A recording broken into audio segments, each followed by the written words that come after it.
my name is Naisha. I'm a senior and I'm the business lead for 5338. Hi, I'm Nithya. I am currently a sophomore and I am part of the software sub-team. Well, hi, my name is Amelia. I'm in 11th grade and I'm part of the business team. I'm also part of the Germans team and I'm the non-technical captain for Cerbotics 4400. Hi, I'm Gared. I'm, I think, the sophomore, and I'm part of the working team and also Sherman. So, how did your guys' team start? This is our 11th year, but it's already wrapping up. It started in our school. There is this organization that's the main sponsor of FRC in our community. It's called Peñoles. So it's basically an energy company here in Mexico. And they started to bring FRC to our community in order to create social projects and involve young people in STEM. So we were one of the first 4, I think, teams opened here in our city, in Torrean. And that's how we started 11 years ago, 2011. I believe our team started in 2013, so we are starting our 10th year. So we're excited for the year to start. So what motivated you guys to join the robotics team at your school? Well, in my case, this is my first year. I came from FRC background from other previous schools, but I think that what made me or motivate me to join Cerbotics was I had this little experience, but what I saw that were all these competition through videos and through people who were talking in my school that I hear and all this stuff. It was I want to be part of that, and I want to join that people. So I think it was that. Well, I got in the team mainly because of social pressure. All of my friends were in the team. I didn't really want to join. I was on the debate team in that point. So I was like, no, I'm already doing so many things. I don't have the time. I want to take care of my grades. But then last year's captain is my cousin. So he started telling me no, you should join and come on and it will be amazing. So social pressure made me give up. And I entered, and now I love it. I really don't know what I would be doing if I hadn't entered. Yeah, I mostly joined because I saw the booth at our school, and I saw that they were giving away free stuff. So I decided to go and check it out. And it seemed interesting enough, and I heard that our first meeting had pizza. So I decided to go to the first meeting, and I realized this is something that I would really enjoy being part of. So I ended up joining the team, and I love it. Where exactly is your team based, and how is it structured? Okay, so we're school-based. Our school, Colegio Cervantes, is a K-12 school. We have from kindergarten to high school. So it's really easy to have teams of the categories here in the school. We are organized in 4 areas. Firstly, we divide into technical and non-technical. So all our engineers go in one section and have one captain and have their own head coach. And all of us that are non-technical have our own captain and our own head coach. So everyone can just focus on what you're doing. And then we divide, Germans is a separate area. We don't really count it as one of our areas. And we have business, we have social media, and on the technicals, we have mechanics and programming, and between the two of them, they handle electronics. Do you have a minimum age requirement for your team since you are a K-12 school? Our main teams are FTC and FRC teams. From FRC, people can join from 14 years to being seniors to 18, I think. So it's that age range. I know some of your regionals were in the U.S., so what's it like being an international team for a lot of these U.S.-based competitions? Well, it's definitely a weird experience because you come in a place where everyone speaks the same language. And even though we almost know, all of our team members know English to survive in a competition, it really is quite different for a team that's not like usually speaking English all the time. So I think it's a great opportunity for all of us to either know somewhere else to either like practice the language. I find it really pleasing because it also gives not just our team but our school and robotics in Mexico like a chance to shine a little more than if you just stayed in here. So I think that's what I like the most, that we're like this little representation of what robotics is in Mexico, because it's quite big and you wouldn't even think it's that much. If we didn't have the chance, not just us, but all the teams that can go outside the country, it's like, it makes us really proud to think that we're what they're seeing from Mexican robotics. So yeah, I think that's the main part of it. So what are some major challenges that you guys have faced as an international team, other than, I suppose, the language barrier?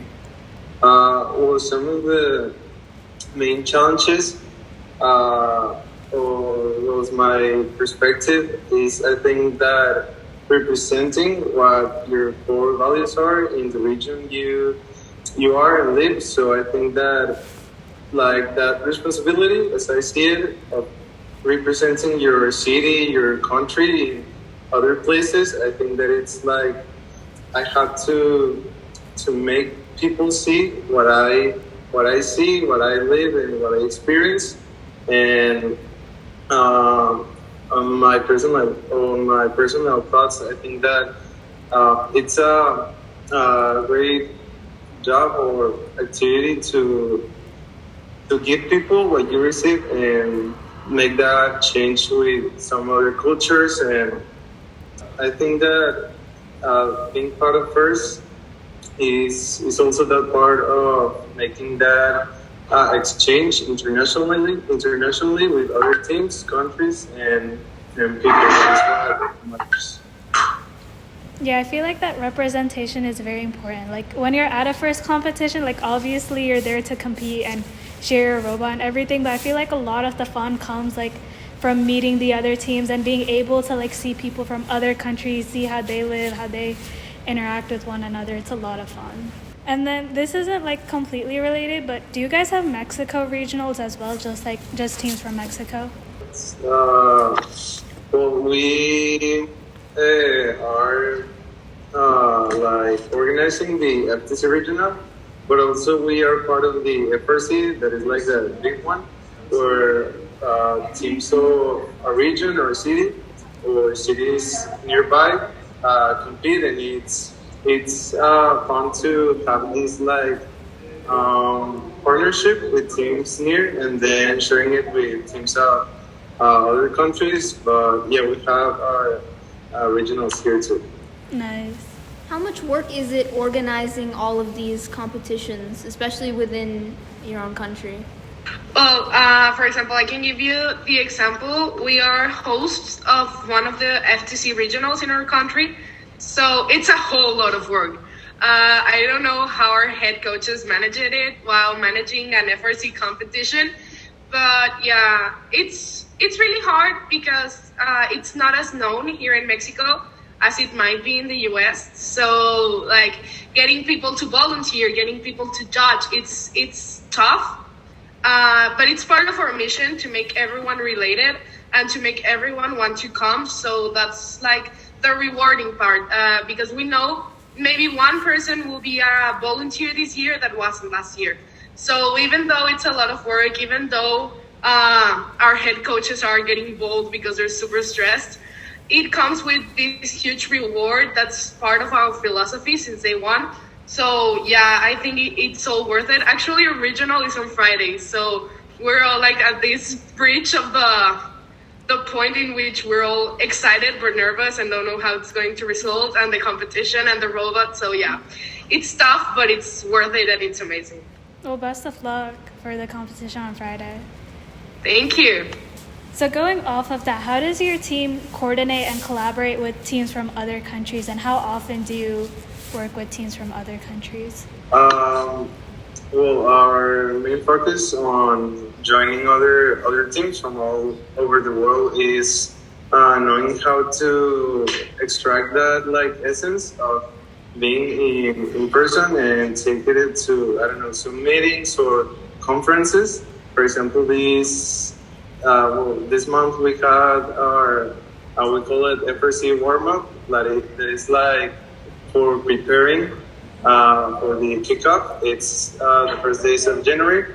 So with these kind of activities, we met the other teams, and this is how we invited, and we also are being part of their activities while maintaining the focus on first, and to share our ideas, our, I don't know, strategies or knowledges for other teams that maybe doesn't have that access to them.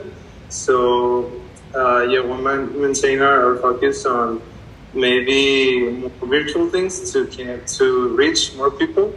And also we have a magazine called OMG Robots, that it's like a famous hashtag from first, where we invite teams to write like their own blog, and we publish them. We handed it in regionals, so if we have the chance to meet you, that we will be very pleased. We can give you some magazines, and yeah, that's like some examples of the activities we do for sharing with other teams or other groups. That's really cool. I'm looking forward to the OMG Robots magazine. I think that's really cool, and like the fact that it's a handout at regionals, it's like a great way to interact with other teams. Kind of like our safety book. So kind of changing gears. How was writing your chairman's essay this past season? Okay, we're still on the go. I mean, it's a tough process, but I think, as how I see it, it's in where I find everything we've done. It's the place like where I see like, yes, it's been hard. Yes, it's been exhausting. Maybe I've thought of getting out of the team, but when you like sit down and write in the whiteboard everything you've done to start writing your Germans, that's the moment when I say like, I'm going to keep doing this. I hope the same happens to everyone, because it's a rewarding experience being the one to write down, to express, and to share what your team has done, because they're giving like this privilege to you of representing your whole team. So yeah, we're still on the go. We are like in the middle of it, but yeah, it's been fun. I like writing chairman's impact questions, even though sometimes I hate it, but mostly it's quite entertaining. It takes a lot of time, but it's entertaining. Yeah, I definitely agree. Last year was my first year doing chairman's for our team, so this year is my second year. And last year, like, we were completely clueless. I had no idea what I was doing, and I was trying to explain to the underclassmen, okay, this is what chairman's is, this is what we have to write, but it's a hard process that gets overlooked, but it's also, like, as you said, very rewarding to be able to share everything you've done besides your robot to the judges. I feel like I think FRC as a whole needs to put a lot more emphasis on all of their non-technical sub-teams, because while the robot is definitely a big part of the competition, non-technical is what kind of makes sure that everyone is able to do the technical aspects. So I know last year, especially with business, made sure that we were funded and everything, and that we were registered and all. And I know our creative team, who helped make us stand out among all the other teams. I remember like our safety brochure, our pit design, that was all our creative team. But a lot of people, when they look at FRC, they kind of overlook that and they immediately look to the robots. Yeah, it's definitely our duty to bring out the more than robots philosophy. Also, I think that it's quite underrated, the amount of social works a lot of us teams do. I think that's what should be the most highlighted, because we're teenagers doing quite impressive things, not for, like in a robot, and not like, just like knowing economics or knowing accountant. We're doing things that quite change lives. So yeah, I think that's quite overlooked, because even if it's just like planting a tree or donating a sweatshirt, or anything you do has an impact over people that you might not even know how much you can help them. Yeah, the social aspect of FIRST is huge. Like, honestly, when I first joined, I joined a long time ago. I joined when I was in 5th grade.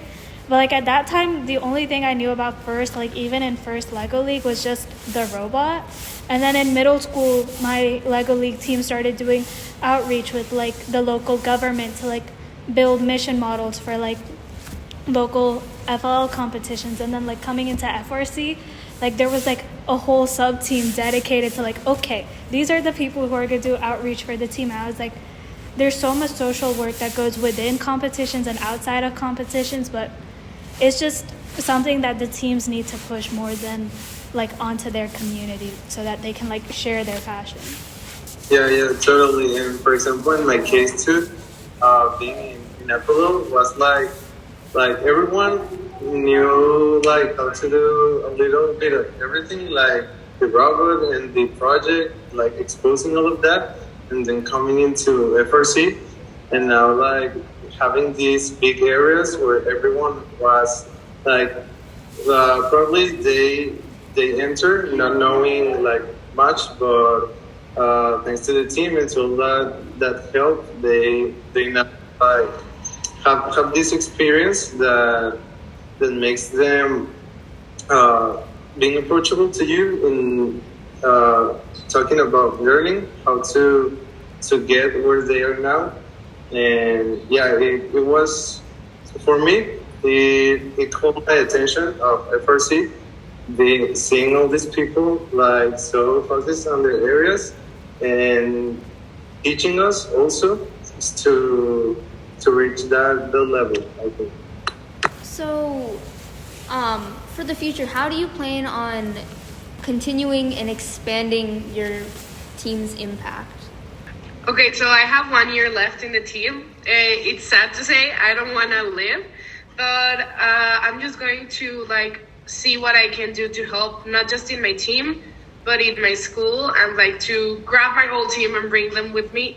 Because I think if we have any sort of platform, even if it's not that big, we should be using it for what's right.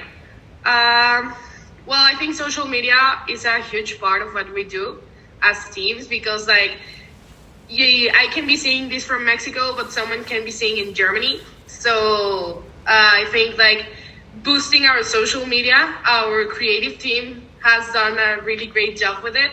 So continuing with boosting our social media and taking every single opportunity to help we have, it's like what I think we need to focus in, so we can be our version and help our city, and hopefully a lot more people than in our city become the better version of themselves.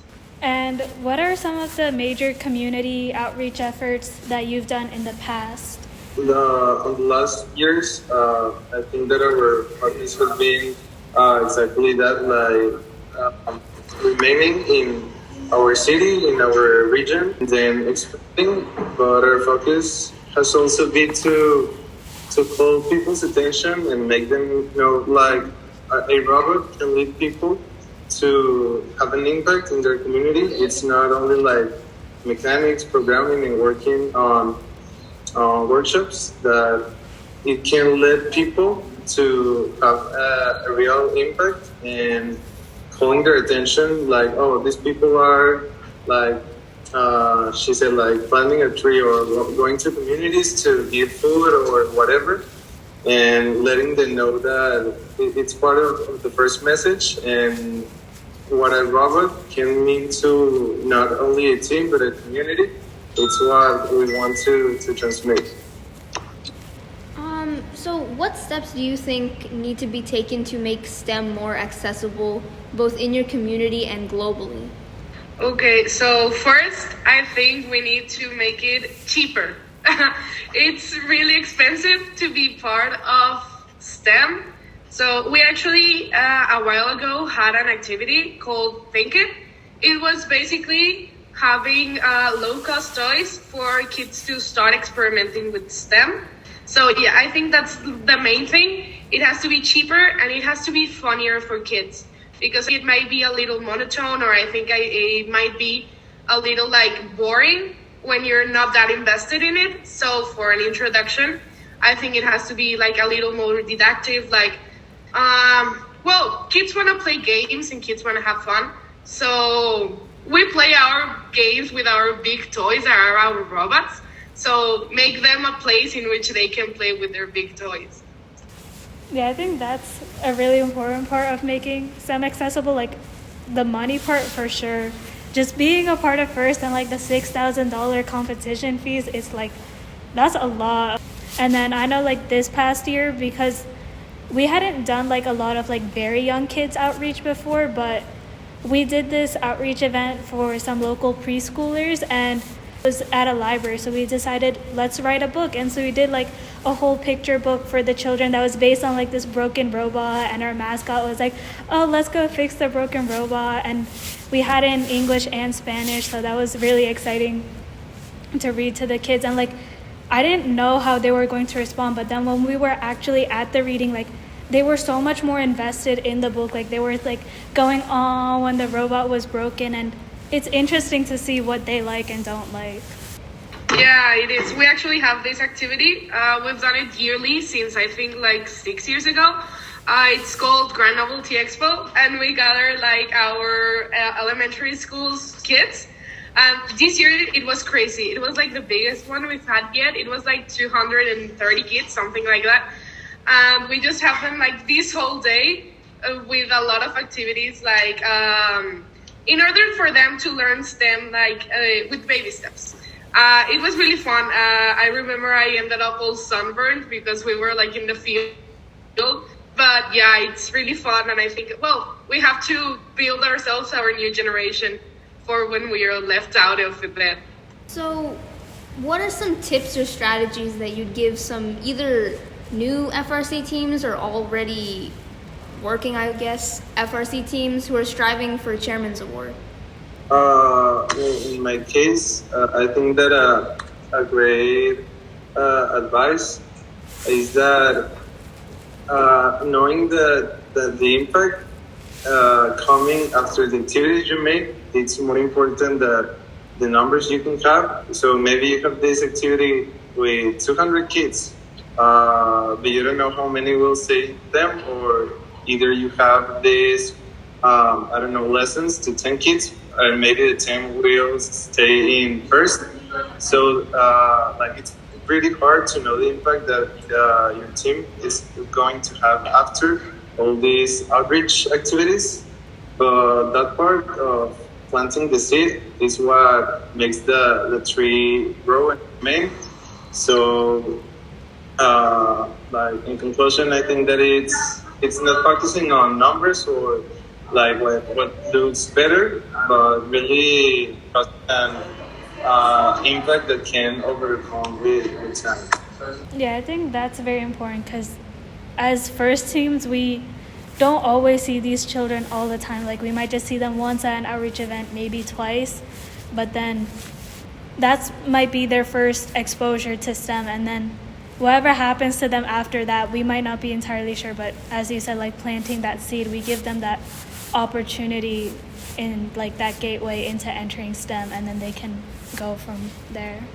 Yeah, I also think, what gets me through some exhausting activities, because there are some that you say, like, I want this to finish now. What has gotten me through is that when you do something for the thrill it gives you, everything else fades away. You just have to get your self-recognition. So it doesn't matter who recognizes you. It doesn't matter who says like, oh, they're so cool. It matters that you help someone. It matters that you're feeling fulfillment, and it matters that you're proud of yourself. So I think that's like the most important. You have to do it for the thrill an activity gives you, not for the awards it might. Yeah, that's very true. I think being able to have that genuine nature, I think that also comes through in your presentations. Like when you're doing something and you really care about it, and you're doing it for yourself, for the people that you're working with, for the people that you're serving, it's going to show in that event. And then when you talk about it in your presentation, that shows the amount of care and effort that you put into that. And also there's something that's just so cute about seeing children be excited about robots and about FIRST. I know for one outreach event that I attended, we were driving our robot around and we let the kids drive. And there were kids like from kindergarten all the way through 6th grade that were all just absolutely in love with the robot. They loved the idea of driving it around, and I know I saw some parents who also really enjoyed it and were saying that, oh, I'm definitely going to try and push my kid towards doing something in first. Yes, I think it's an opportunity. If you have that little seed of interest, you should absolutely take it, because I have a little sister, and I've been telling her, like, join FLL when you're in like junior high, join FTC. She doesn't really want to, because she says, like, but you are never at home. So yeah, but I've told her, like, even being a volunteer is going to like be a trademark of your teenage years. So if you have the slightest interest, you should definitely take action over it, because it's amazing. Yeah, that's definitely what I say too a lot. Like, to anyone who now comes up to me and they're like, what advice would you give to like a rookie team or anyone who's thinking about like joining first? Just go for it. Try it once. FLL, FTC, FRC, just do it for one season. Do whatever you like, try everything. And then at the end of the day, if you didn't like it, you can still leave and try something else, but at least you'll leave with the satisfaction of knowing that you did it and you tried, and you might probably have an impact too. Yeah, and I think that the beauty of first is that no matter what I don't know, age you are or what are you living, like there's a group of people that will join your passion, and that no matter like if you have 1 year, 2 or 3 years in first, like you can enjoy it as your teammates and being part of the same team, the same message, and the same values. And do you have any tips for any teams that might be trying to grow their just general community outreach, specifically for rookie teams or some teams that have just started or come out of the pandemic?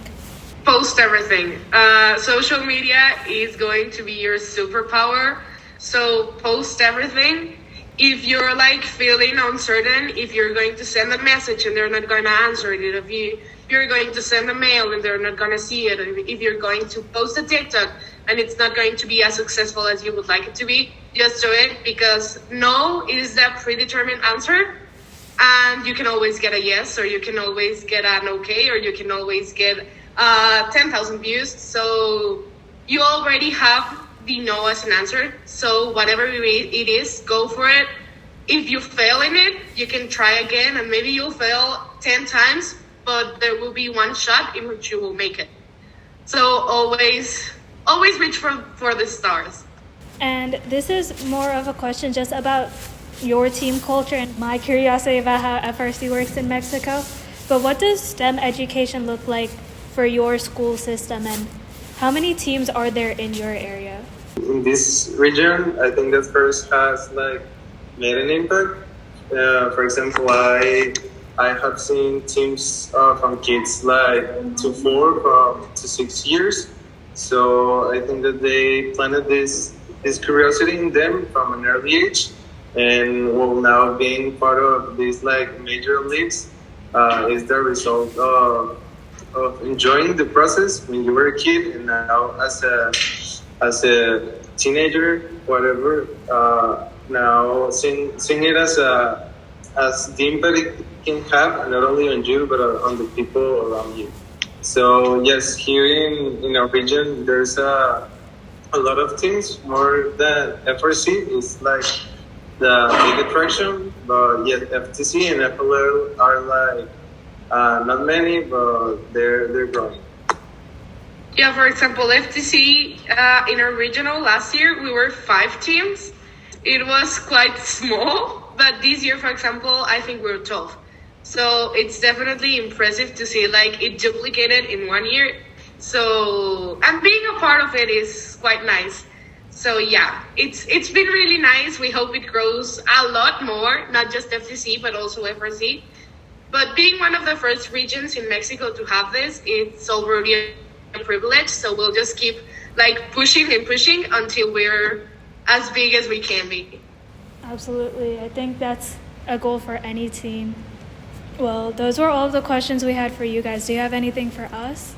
I just want to know, like, what makes you stay in first? Because I think a lot of people struggle with it, especially in building season. So what's an advice you'd give for someone that's like in between staying or living? I guess for me, it was a lot of I made a lot of friends in this team. So on one hand, I decided to stay for that, and also because I enjoyed the challenge of being able to create something and see it start working. I think it's just amazing to be able to program something and then see a physical response to that, and be able to see the robot move and the robot be able to do things that maybe I couldn't. I know that was something that I did last year.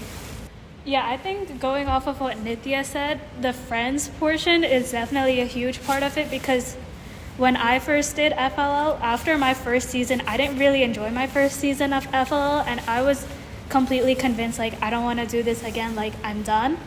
But then my parents were like, okay, try joining like another team, try like doing it for one more season, see how it goes, and then you can make your final decision whether you want to do STEM or robotics or not. And I did it for one more season, and I made a lot of friends. I got to work on everything, the robot, the project, and the same thing happened in FRC. Like, a lot of those friends from FLL joined the FRC team. And then during the build season, I was also really scared in FRC because I didn't really want to do a lot of the technical stuff. I liked doing the research project and outreach and all of that. So then when I found out that like a lot of my friends were joining the team, and there was a place for me on a robotics team where I could do things like outreach and chairmans and all of that, it made me feel like I was having an impact. And even though there's a lot of time and like hard work that goes into it, being able to have that community and feeling like you're being able to do what you genuinely enjoy was a big part in having me stay. So if you can find those friends, find that community, and find what you really like in first, and like there's something for everybody, it's a great way to just continue on with the process.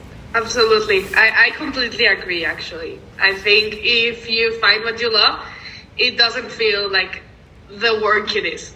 Yeah, like even today, like this is the end of like our grading period in school, so everyone is super stressed about like, you know, we have to finish our schoolwork, we need to get our final exams in and all of that. But I'm like, you know what, like I'm still gonna come to the robotics meeting. Like this is what I enjoy doing. Like this is like one of my happy places where I can do the work that I like doing, have these types of conversations, and it's like, you know what, it's worth it. Like it's the last week of the grading period, but like I'm still gonna do it.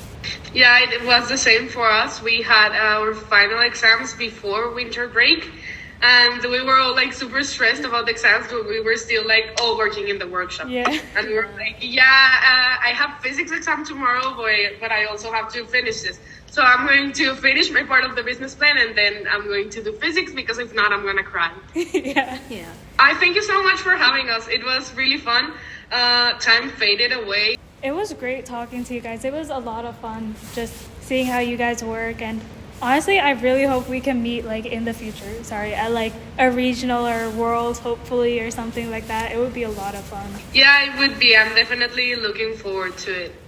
I will hope to see you there and share now in person other topics too. All right. Well, it was great having y'all. And if you guys need anything else from us, just feel free to email us or DM us on Instagram. Amazing. Likewise, whatever you need, we're always available, and we're always excited to work with someone or talk with someone. So thank you so much for having us again. It was a lot of fun. And well, have a great season. You too. You too.